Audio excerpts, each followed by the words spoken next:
Hi there, welcome back to the YouTube channel. Thanks for coming and checking out the video. Please make sure you hit the subscribe button. 181 people have subscribed to my channel to record this one. You could make it 182, 183, depending which number you are to watch the video today. So please hit the subscribe button, hit the like button, and leave me a comment. Let me know what you think of this deck. So, Aftermath is here. This is the second one of the legends I've picked up in the boosters I bought the other week. If you want to know what's happening, I'm hoping by the time this video comes up, Daybreak Games have sorted out the problem with opening more boosters on MTGO. But hey, if they haven't, I've got a few more videos coming, so we'll keep it going. But this is the one of the other cards I was really interested in. Now, I've done a lot of work on this type, and there's no point in me hiding this card anymore. We all know it's Sarkhan, Soul Aflame. It's 1 blue and red for a 2/4 legendary creature human shaman, who reduces the cost of your dragons by 1 colourless mana. And whenever a dragon enters the battlefield under your control, Sarkhan becomes one, but it's still called Sarkhan and still legendary in addition to its other types. Yay, I've got a whole thing for dragons. You probably know this by now. I've spent a lot of time on this channel talking about Mirim. I've done things on the Dragon. You've seen gameplay videos featuring both.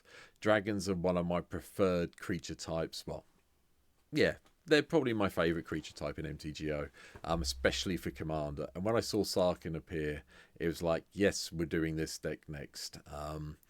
Yesterday's deck tech on Arnie was the first one I did. This was the second deck I built. And again, I built it while I was playing a game of Arnie the other night, and I really enjoyed it. And I've just left it how it is because it worked so well. And I just, it's dragons at the end of the day. It's blue-red dragons. What is not to like? So,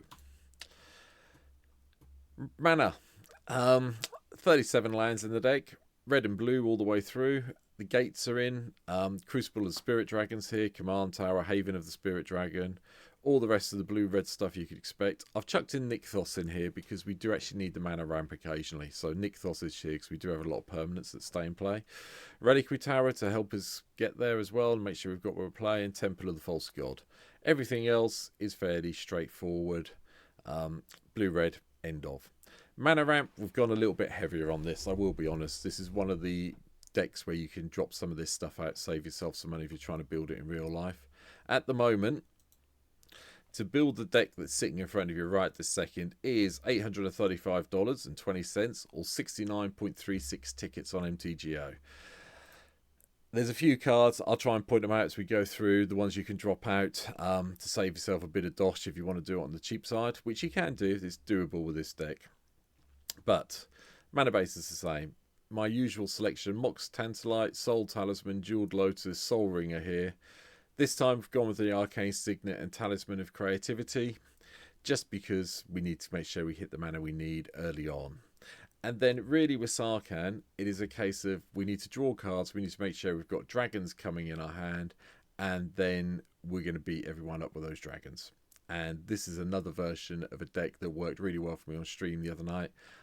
I haven't changed this one. This is exactly how I built it on stream, and it works so well I've just left it alone, unlike Arnie from yesterday. So, 1-drops outside of our usual selection of mana ramp over here. We've got Ponder, we've got Preordain and Serum Visions, just so we can make sure we manipulate the top of our library so we are drawing dragons. Dragon Master Outcast makes a second appearance in a deck tech in a week. Yes, getting to the 6 lands in this one's a little bit easier than yesterday's one. We will get there quite happily and get those dragons into play. One thing I did learn playing this on stream the other night, when you get the 5/5 dragon token into play, and if you've got Sarkhan in play, you do get Sarkhan become the 5/5 dragon token. Bear it in mind, it does help get the damage in. Cyclonic Rifts here to control the board. Search for a Scanter to let us get down and dirty.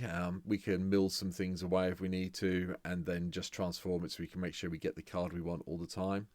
One thing I should have pointed out, Mana Crypt, Jewel Lotus. If you take these both out, you're saving yourself nearly $300 from this deck in real life. So, yeah, that's one way to get it down to 500. Counter spells here. Cameo the Crescent Moon. We like drawing cards. We want to make sure we've got dragons to put into our hand to play to make sure Sarkhan becomes them. So that kind of helps. Mana Drain is yet another card that I love playing in MTGO. Again, it's not too bad at the moment. It's sitting at $40, but you can take it out if you want to. Dockside, I'm playing a red deck. I'm going to have Dockside in it. Sorry if you don't like it, but that's the way it works. Again, it's a card you can drop out. That saves you $80, I think, at the moment as I record this video. I'm just checking my prices. Yeah, no, $60 at the moment. So, you know, that's 3 cards that take it down to under $500. Tormenting Voice, Dragon Lord Servant. Tormenting Voice draws the cards. Dragon Lord Servant reduces the cost of our dragons even further, which is nice. Likewise, Metallic Mimic. You can have Sarkhan become a copy of Metallic Mimic because it's a shapeshifter. You choose dragons, it becomes a dragon, it becomes Metallic Mimic. You play another dragon, he gets 2+1/+1 counters on it. It's really good for a turn. Windfall, because I wanted some way of getting some cards into my hand that wasn't too expensive, and Windfall's reasonable at the moment in price value, if I remember correctly. If I'm just checking what it's sitting at. Yeah, it's $5 at the moment. It's not too bad. Filter Out is one of the new cards from Aftermath, and it's actually really a lot better than it looks, in my opinion. Yes, you leave everyone with their creatures, and you leave them with their, you know, return all non-creature, all non-land permanents to their owner's hand. So basically, you're bouncing enchantments, artifacts, and battles. That's what you're bouncing at the moment. Nothing else you can bounce. But it works so well, especially if someone's built up a board of treasure tokens, or they've got some enchantments you don't like. Just get them all back in their hand. If you do it the end of the turn before it's your turn, you can make sure you can do everything you want to do. And it's actually really, for 3 mana, it's a really good bounce spell in my opinion. Oh, and Planeswalkers, that's the other thing you can bounce. Yeah. Anyway, going back to Planeswalkers, Jace is here as Party Jace. We've got the Mirror Mage as well, just so I can make sure I can draw even more cards. Jeskai Will, another card you can drop out quite happily and save yourself $20 if you need to, if you haven't got one. Another new card from Aftermath, Kolgan Warmonger. 3/2 with haste. When it attacks, look at the top 6 cards of our library. You find a dragon card from among them, and you will find a dragon card with the amount of dragons we've got coming in a minute. Put it in your hand, everything else goes on the bottom of your library in a random order. What a lovely way to cycle through your deck to find some more dragons if you're running short. Dragon Speaker Shaman, again, takes the cost of your dragons down. Sarkhan, in his Planeswalker form, is also here, just for the +1 and get a couple of mana to cast the dragon spells. Prismari Command, ping something that's annoying you, maybe draw and discard or create a treasure token. Occasionally you'll blow up an artifact with it. I used it in a game I was playing on stream the other night, and I did the whole 2 damage and 2 cards and discarded 2 cards, and that actually gave me enough dragons in my hand to do the win with.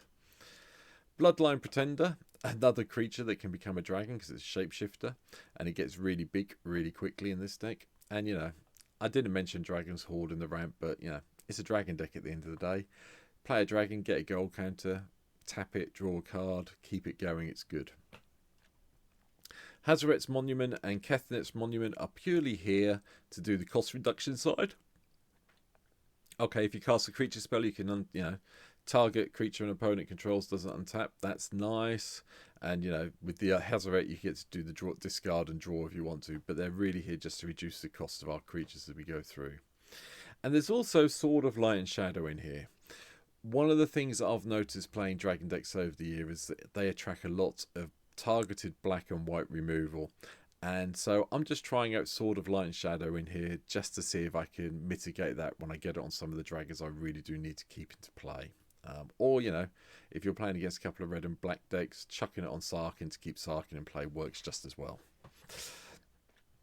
Speaking of things that work well, this is one card that definitely can be dropped. I believe Shakimisa is sitting around about $25 at the moment, but I wanted it in just so I could possibly get, 2 copies of Sarkhan in play, because the Legend rule vanishes with this in play, which is nice. Big score, card draw, treasures, we like that. Flame Shadow Conjuring is something I'd completely forgotten about from MTG Origins. It wasn't until someone played it against me the other week that I remembered this card existed.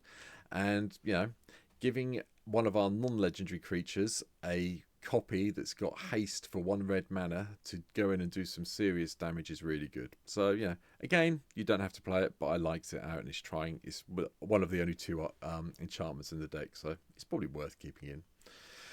Atushi's here, the first of the big dragons. Treasure tokens is what we're going for. Chain Reactions here to control the board.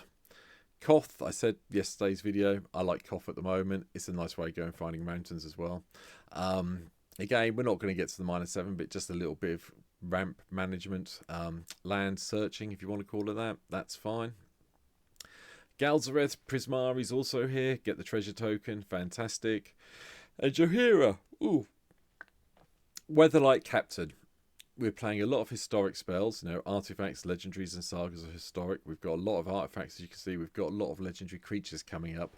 Might as well have this here just to keep the card draw coming. Keep it in your hand. Speaking of legendary things, here we go. Imareth, Desert Doom. As long as it has Ward 4, it's untapped, and it gives you a way of drawing cards.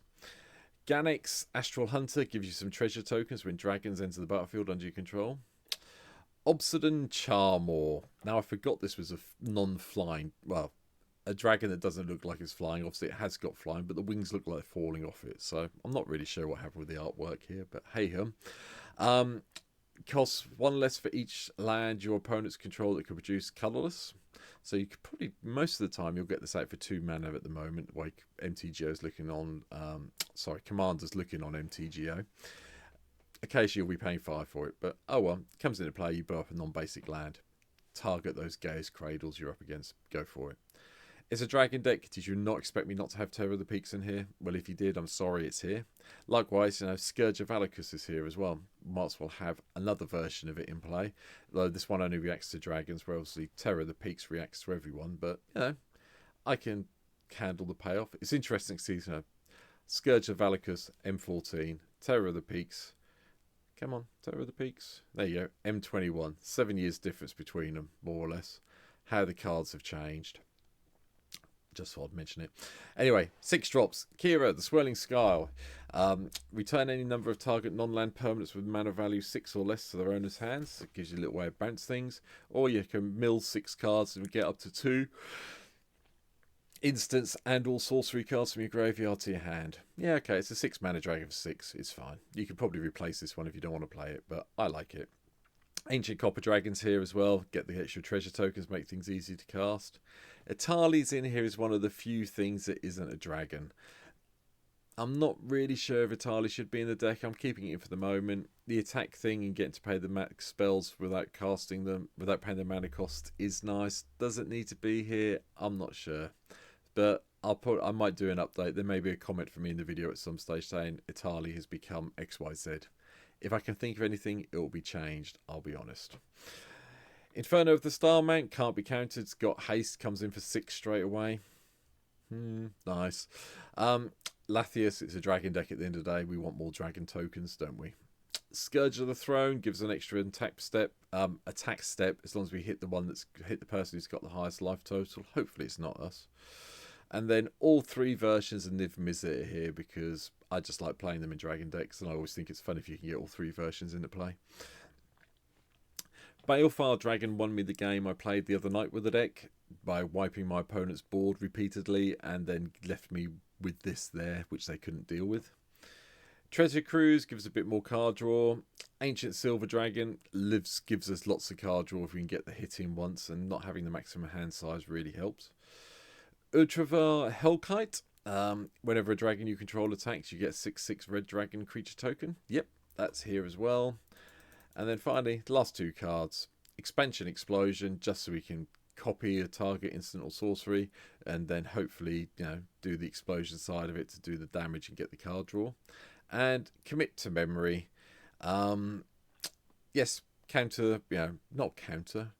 Change the targeting to the library for the first spell, and then shuffle everything for the second side of it, just for when we get everything being wiped off the board. But that is where I've gone with Sarkhan, and like I say, if you go back and watch one of my streams from last week, you'll see it played.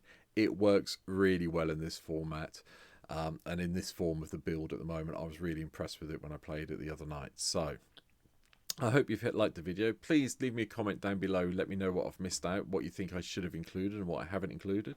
I really do hope you've hit the subscribe button at this stage, and the like button, and leave me a comment. I would ask, I'm going to keep asking this for a while now, if you don't like the video, and you hit the dislike button, can you leave me a comment and tell me why instead of just hitting the dislike button? It's quite, you see all these things and you see a dislike appear when I'm looking at my stats on YouTube, and I don't know why someone didn't like it. So, let me know why you didn't like it. I can take criticism. I'm used to it.